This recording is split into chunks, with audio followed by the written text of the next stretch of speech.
विदेश में नौकरी। दोस्तों, ये कहानी उन लोगों को समर्पित है जिन पर विदेश जाके जल्द से जल्द अमीर बनने की सनक सवार होती है। अरे भाई विनोद, सूट बूट क्या बात है? इतना तैयार होकर कहाँ जा रहे हो? एयरपोर्ट जा रहा हूँ।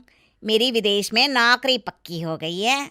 ओह, विदेश मतलब नेपाल ना? ओहो, अच्छा अच्छा, इसका मतलब तुम नेपाल जा रहे हो नौकरी करने? छोटे लोग छोटी सोच। अरे मैं साउथ अफ्रीका जा रहा हूँ, यहाँ से 10 गुना तनख्वाह पर। चलो हटो भी, मुझे देर हो रही है। ये सुनकर चेलाराम की आंखें फटी की फटी रह जाती है। अगले दिन चेलाराम की पत्नी आग में घी डालने का काम करती है। आप भी अपने दोस्त की तरह विदेश में नौकरी क्यों नहीं करते? लल्लू राम बन के कब तक यहाँ मामूली सी नौकरी करते रहोगे? यहाँ की थोड़ी सी कमाई में मुझे हमारा तो कोई भविष्य नहीं दिखाई देता। हाँ, तुम ठीक ही कहती हो। उसी शाम चेलाराम के पिताजी कहते हैं, क्या कहा? विदेश जाएगा?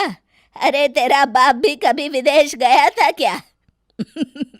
इसीलिए तो मैं जाना चाहता हूँ पिताजी। अरे नालायक, मैं अपनी जिंदगी में तेरे जैसे बहुत से नमूने देख चुका हूँ। तू लोगों की हवाई बातों में आकर कोई ऐसा फैसला मत कर देना कि बाद में तुझे ही पछताना पड़े। क्या पिताजी, आप भी पैसे वाला बनना है तो पैसे वालों के बीच रहना तो पड़ेगा ना। अपने देश में गरीबी के सिवा रखा ही क्या है?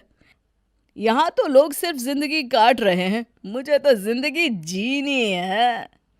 अरे बहू, अब तू ही समझा इस नालायक को। अब बाबूजी, इन्होंने विदेश जाने का फैसला करके ठीक ही तो किया है। अरे आप बेकार में अपना सर खपा रहे हैं, ये दोनों मिले हुए हैं, समझा के कोई फायदा नहीं। थोड़ी देर बहस के बाद चेलाराम के पिताजी बेटे की जिद के आगे हार जाते हैं। जल्दी से विदेश चलने की तैयारी कर लीजिए, और वहां जाकर ना मैं भी नौकरी कर लूंगी, फिर तो हमारी कमाई दुगनी हो जाएगी।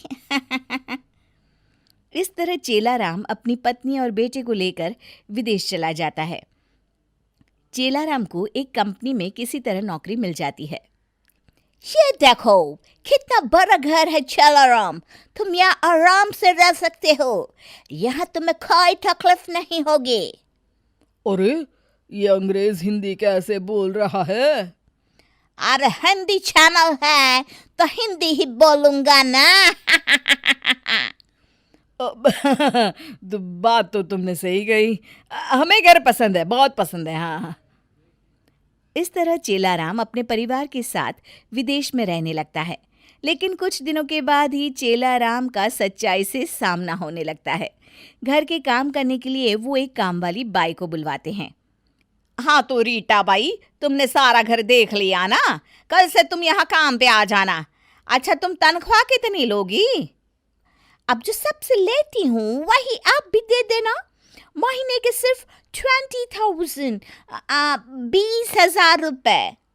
बाप रे, 20,000 रुपए? दिमाग खराब हो गया है क्या? अरे, इतने रुपए में तो हमारे इंडिया के मोहल्ले की सारी बाइयों को काम पर रखा जा सकता है। इसीलिए तो वो इंडिया है और ये अमेरिका। मैं तो महीने के 20,000 ही लूंगी। मंजूर हो तो यस बोलो। नहीं नहीं, माफ करना, हमें बिल्कुल मंजूर नहीं है। तुम जा सकती हो, हमें दूसरे खर्चे भी तो देखने हैं।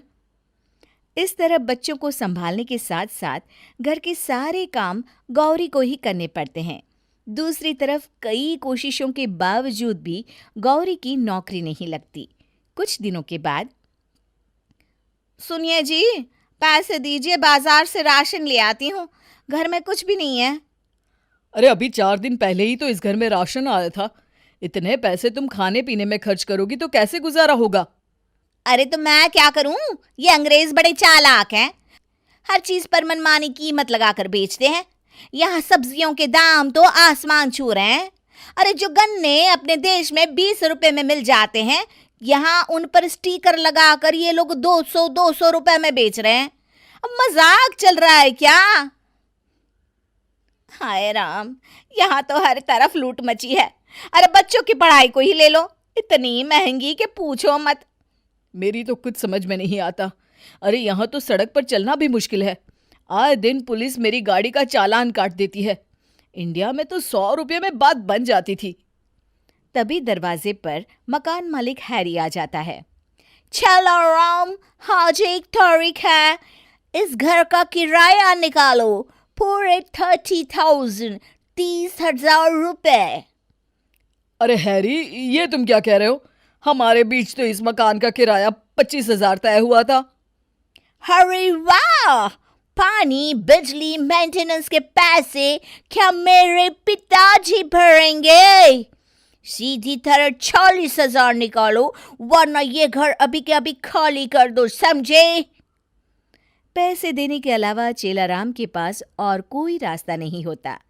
आखिरकार उसे पैसे देने पड़ते हैं। धीरे धीरे पैसों के अभाव में उनके घर का बजट बिगड़ता चला जाता है और छोटी छोटी चीजों के लिए भी उन्हें तरसना पड़ता है। बस बहुत हो गया। मैं तो इस जिंदगी से तंग आ चुका हूँ। अरे यहाँ 10 गुना कमाई है तो क्या हुआ, खर्चे भी तो 20 गुना है। अपने देश में काम करके थोड़ी बहुत बचत भी हो जाती थी, यहाँ तो उसकी भी कोई गुंजाइश नहीं है। आप ठीक कहते हैं जी, अपना देश अपना होता है। कम कमाई ही सही, लेकिन अपने परिवार के साथ रहने का सुख तो मिलता है। इस तरह चेलाराम हिंदुस्तान वापस लौट आता है। चलो अच्छा हुआ, मेरा खोटा सिक्का वापस लौट आया।